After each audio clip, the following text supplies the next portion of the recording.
All right. Well, SummerSlam 2019 is in the books. I would like to do a little bit of bragging first before we talk about this pay-per-view when we get into it here. I went nearly perfect on my predictions. Basically predicted everything right. The only match that was a little bit iffy was Kofi and Orton that ended in a double countout, but I did predict Kofi to retain, and technically he did, so I'm going to consider myself perfect in my predictions. On the kickoff show, we had Drew Gulak retaining over Oni Lorcan. We had kind of a schmaz with Apollo Crews and Buddy Murphy, and Alexa and Nikki retain the tag titles against the Iconics. Moving on to the main card, we opened up the show with Becky Lynch defending the Raw Women's title against Natalya in the submission match. It was a straight-up match. I speculated on the possibility of a Natalya heel turn, a Ronda Rousey interference or run-in, some sort of a goofy-ass finish where you actually maybe pass the belt to Natalya. But in the end, I predicted Becky to retain. She did. It was a straight-up match with no extracurricular activity. She simply just tapped Natalya out and won in the submission match. Match number 2 was Goldberg and Dolph Ziggler, which also turned out to be 10 times better than we thought. We knew it was going to be a short match, but Ziggler caught Goldberg with 2 quick super kicks right off the bat, and Goldberg sold them both beautifully. You actually wondered if maybe Dolph had a chance here, and Goldberg eventually hit Dolph with one of the most insane-looking spears I've ever seen Goldberg hit in his life. And big props to Ziggler for selling his balls literally off his body in this match. Goldberg wins after the jackhammer, gets the 1-2-3. After the match, Ziggler gets on the mic and says Goldberg didn't have the balls to face him man-to-man.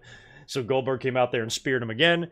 And then after he leaves, Ziggler gets on the mic and calls out Goldberg one more time. And Goldberg comes down and spears Ziggler a third time. So that was pretty funny. I don't even remember what the fucking third match was. I think it was AJ and Ricochet was next, actually.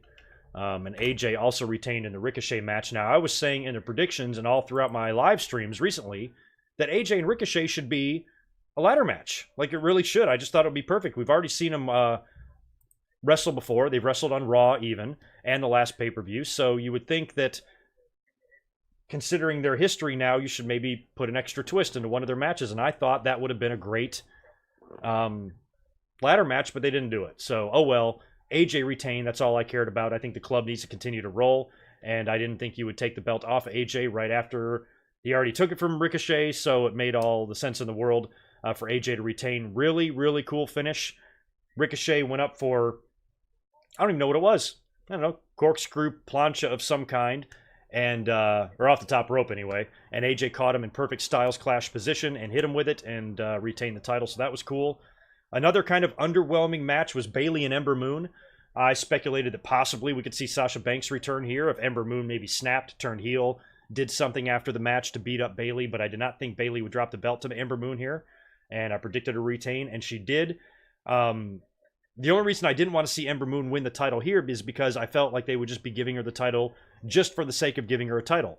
She's been doing nothing, she gets a title shot and then wins the title. I don't think that really benefits her very much. I would much rather see her kind of go on a roll, string up some victories, get a number 1 contenders match, and like build some momentum, and then she faces the champion and then wins the title. This match seemed to be just put there, and I didn't see any reason to do a title change. And Bayley retained. Kevin Owens and Shane McMahon was fun. Shane McMahon was a beautiful douchebag in this match, and the Toronto crowd really wanted to see Kevin Owens end this asshole. Elias was the special enforcer for the match. He was on the outside of the ring. It was basically when Kevin Owens beat the shit out of Elias finally after multiple attempts with outside interference. He gets back in the ring with the chair because the original referee was kind of knocked out. The referee sees him with the chair, gets pissed, tries to take the chair away from Kevin Owens, and does. Referee's got his back turned. Owens nails Shane McMahon with a dick kick and hits him with a Stone Cold Stunner and wins. So Kevin Owens does not have to quit WWE. He won just like he should have, and hopefully we're real close to getting to the end of Shane McMahon. It was Trish Charlotte, I believe, was after that. Let's give Trish and Charlotte some huge props here. That was a great match, far exceeded expectations. I did like the main event. I think Seth did really well in the main event. I'll talk about that in a minute. But besides the main event, this was up here with one of my favorite matches on the show. It really was. Trish did a marvelous job. The right winner happened here. We got the right outcome. Trish coming back just for one match to beat Charlotte wouldn't have really been a good idea. Wouldn't be what I would do, like Charlotte or not. I felt like she needed to win this match. Trish coming back to her hometown, same city that she retired in 2006 when she beat Lita for the title. She's got a lot of history in Toronto. It's her hometown. Very good environment for her to be in to face the new queen of wrestling and put her over. And not only did Trish hold her own in there, she gave it her all. They talked about how much she trained. She was not holding anything back. The ladies were laying the shots in. Trish was working hard. Took a lot of great spots, and for her to not be in the ring actively in 13 years, I thought put on an incredible match against Charlotte. And she got the nice send-off at the end in the losing effort. Her music played. The fans showed her a ton of love, and we all did the same thing on social media. I thought it was great. We had Kofi Kingston defending the WWE title against Randy Orton. I predicted Kofi would retain here and possibly drop it to Randy Orton at the next pay-per-view, or maybe even if they wanted to stretch it out to the first show on Fox, one or the other. Either way, I had Kofi retaining here. Now, he did not win. It was a double count-out. Randy Orton had Kofi in front of his family, who was at ringside, was talking smack to them. Kofi snapped. They started brawling. Referee counted both men out, and the brawl continued after the match, and Kofi basically beat the shit out of Randy Orton. So that is going to set up your rematch, I'm guessing, at Clash of Champions. And now I feel like you could do a title switch with Randy Orton. I feel like that would be something that could happen now, but I didn't think this particular match you should have done the switch. Kofi hand-selected Randy Orton. I think it would have made Kofi look bad to say, hey, I want retribution on, what you did to me and how you held me back 9 years ago. So I want to challenge you, and I want to right this wrong. And then he goes in and loses to him. I think you need to prolong it at least a pay-per-view or two, and then maybe do the switch down the line. So I still think Randy Orton will likely win the WWE title. It might just be next month. And a really cool match that they saved till the very end. We got this match second to last, and that was Bray Wyatt taking on Finn Balor. No Demon. Balor came out there dressed all in white, and we were really curious what Bray Wyatt's character was going to look like, what his entrance was going to look like, I should say, what exactly he was going to wrestle in. We've seen him as Firefly Funhouse Bray. We've seen him as evil, creepy mask Bray. He's been attacking people in the ring in that outfit. Really cool entrance. They changed it up. They did a remix and kind of a different take on his original theme. Made it a little darker, a little more metal, hardcore.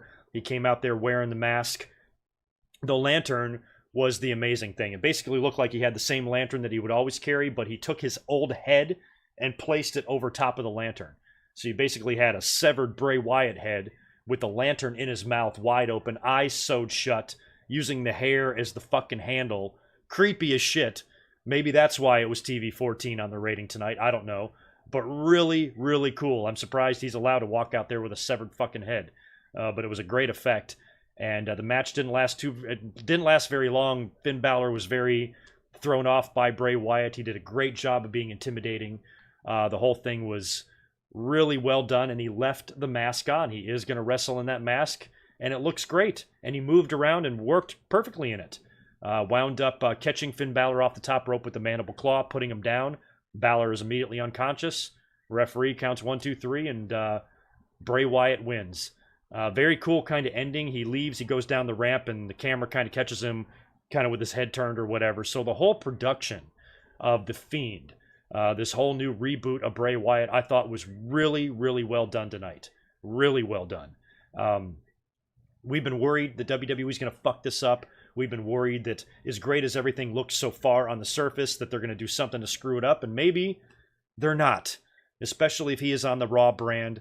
I think now he could maybe have one more match with Finn Balor. If Finn does not take his time off, maybe Balor now returns, either at Clash of the Champions or on Raw, challenges Bray again, but this time he's the Demon, and Bray beats him again, and put him against Seth Rollins for the title, around Survivor Series time or something. I think it would be great. With a character like Bray Wyatt, and as crazy as it is, it's not something, some guys you want more of a slow burn. You want to have them build up to the title. Bray Wyatt, I think you got to do this pretty quick. You don't have to do it tomorrow or anything, but I think you should put the belt with him relatively early on in this new reboot. just because he's super hot and over right now, and the fans are really into him. And I think he can make an awesome heel, creepy WWE champion. You know, somebody that preys on others. And with Seth Rollins doing what he did to Brock tonight, you know, I don't know who else you put Seth Rollins in there with, other than maybe Strowman. So I liked everything that I saw from The Fiend tonight, and I thought the whole character and the whole presentation of the match was off the fucking hook. Great stuff. And finally, in the main event, we had Seth Rollins taking on Brock Lesnar. Seth Rollins is not 100%. Seth Rollins has gotten his ass handed to him the last couple of weeks on WWE TV. A couple of weeks ago, really gnarly with the stretcher bumps and the steel chair bumps. He comes out there tonight, faces Brock Lesnar at not 100%, and beats him completely clean. No low blow, no pre-match attack, no weaponry, no nothing. Just fucking beat him. Took a couple of curb stomps to do it, took a few super kicks, you know, and he was countering out of a lot of German suplexes. He was countering a couple of F5s. He did an amazing frog splash from the top of the ring post down onto Brock, onto the German announce table, I believe, which was an amazing spot. I thought it was fantastic. Amazing, amazing match. So Seth Rollins wins, great. But a lot of fans have been saying that he's not really over as a babyface. They don't like him as a babyface. I'm surprised at the outcome because I've been saying incessantly for the last couple of weeks is that why would they insert Brock as a surprise into the Money in the Bank contract match, have him win the briefcase, then he cashes in the very next month against Seth Rollins only to drop it back to him? That makes the whole briefcase win seem pointless. Why did they even bring Brock back to win that briefcase? You could have done that with anybody. Anybody could have won the briefcase, stole the belt from Seth, and then Seth beats him for it. So they really must have wanted to give Seth Rollins that clean win over Brock. I don't know why they needed the briefcase to do that. They could have had somebody else win the briefcase. Brock could have just been given a title match at SummerSlam, and Seth could beat him. So the only reason why I was hesitant to predict Seth Rollins, even though I did predict him to win the title, is that I just don't know why they even brought Brock back to win the briefcase and win the title. Seemed completely pointless. So I don't know, but I'm not complaining. I'm glad that Brock is not champion. That made me a little bit nervous. If he was going to hold on to the belt and drop it to Strowman or something like that, I would have been fine with it. But last time Brock was champ, we didn't see that red belt for nearly 2 years on Raw, and I really did not want to see a repeat of that. So for that reason alone, even though Seth might not be connecting with the babyface audience and we might find him as a lane babyface from time to time, I would still prefer to have him champion than Brock. Right now. That doesn't mean I don't like Brock. I'm not one of these insane Brock haters. I don't think Brock should leave the company. I don't think Brock needs to go away and die. I think Brock's awesome is still a big draw and still has a couple of years left in him. But in this particular case, I just would rather have the Universal title regularly on Raw without Brock holding it hostage and us having to wonder who his next opponent is going to be and all that shit. That just wears thin on you. It gets old. And I'm glad that we didn't have to deal with that tonight. And congrats to Seth. Big win for him. Big win for his career. WrestleMania was one thing, but to beat Brock at WrestleMania and SummerSlam? Not even Roman Reigns did that. Not even John Cena did that. So at what point does that conversation start with Seth Rollins? You know, if you ask me, WWE is treating Seth a lot more like Roman Reigns than Roman Reigns. So when does the fans' anger shift? Because anytime that somebody is pushed too much in their opinion, they turn into huge cockbags and start getting pissed about guys being shoved down their throats and shit. So I guess that conversation will likely have probably already started on Twitter now. But all in all, this was not the best Royal Rumble, best SummerSlam I have seen. Not my favorite in recent years, but still not horrible. I was very happy and pleased with the Trish match. I was very happy and pleased with the Fiend's debut. I loved the Kevin Owens and Shane McMahon match, and I thought the main event was great. So those four big moments right there, I think, were enough for me to give this pay-per-view at least a C+. So yeah, most people are going to give this pay-per-view like an okay mark. Nobody's going to say it was the best, but I would really hate to think, I would really hope that there aren't people that are saying, this is the worst SummerSlam ever. You know, it really wasn't. There were some good matches on there. The build was bad. The expectations and the enthusiasm from us as fans, I think, was lower than normal. But as far as the matches tonight, the work put in the ring, I got no issue with it. All in all, I'm happy. All in all, I'm, I guess, content with the show. Maybe not happy. I'm not climbing to the top of my roof and screaming that it was the greatest SummerSlam ever, but I don't think it was a bad show. If you guys want, make sure you join me tomorrow night I'll be up here live reacting to Monday Night Raw. Hopefully we'll have some fun fallout from what we saw tonight. And make sure you subscribe. Make sure you shoot me a follow over on Twitter. Make sure you like this video. And I will catch you guys tomorrow night for Monday Night Raw. Hopefully it will be a fun Monday Night Raw. Post SummerSlam show. You would think it would be. But that's never a guarantee with WWE. So thank you so much for hanging out tonight, you guys. Y'all be good. Go around YouTube. Show support to all the other YouTubers doing live streams and live reactions and live reviews of tonight's SummerSlam. And hope you all have a good rest of your night. I'll talk to you soon. Peace.